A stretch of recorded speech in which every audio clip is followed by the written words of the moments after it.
Magtanim ay di biro, maghapong nakayuko, di man lang makaupo, di man lang makatayo.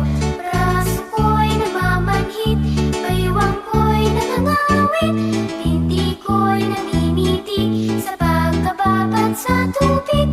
Sa umaga paggising, ang lahat iisipin, kung saan may patanim, may masarap na pagkain. Braso ko'y namamanhid, baywang ko'y nangangawit, binti ko'y namimitig sa pagkababad sa tubig.